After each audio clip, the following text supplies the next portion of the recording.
જીટીયુની offline પરીક્ષા મામલે હાઈકોર્ટમાં અરજી થઈ છે। હાઈકોર્ટે જીટીયુ પાસેથી આ અંગે જવાબ માંગ્યો છે। હાઈકોર્ટે જીટીયુને 6 જાન્યુઆરીના રોજ જવાબ રજૂ કરવાનો આદેશ કર્યો છે।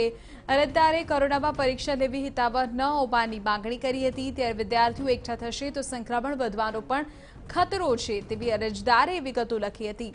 ઓનલાઈન પરીક્ષા પણ યોજાય તેવી અરજદારે માંગણી આ અરજીમાં કરી છે।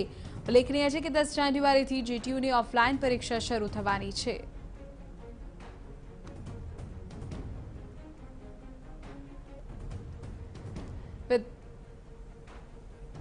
વધુ જાણકારી અમારા સંવાદદાતા સચિન પાટીલ આપી રહ્યા છે। સચિન, જણાવો કે હાઈકોર્ટે આ મામલે શું કહ્યું છે, જીટીયુને ક્યાં સુધીમાં જવાબ આપવો પડશે, પૂરી વિગત।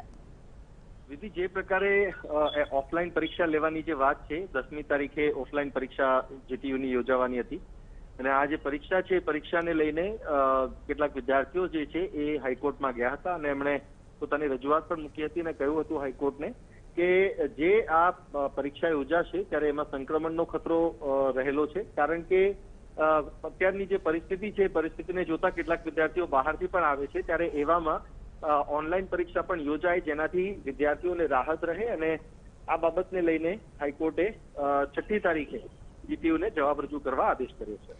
આભાર સચિન, આ તમામ જાણકારી બદલ। ઉલ્લેખનીય છે કે અરજદાર દ્વારા માંગણી કરવામાં આવી હતી કે ઓફલાઈનની સાથે ઓનલાઈન પરીક્ષા પણ લેવામાં આવે કે જેથી સંક્રમણ વધુ ન વકરે અને આ જ મામલે હાઈકોર્ટે જીટીયુ પાસેથી જવાબ માંગ્યો છે।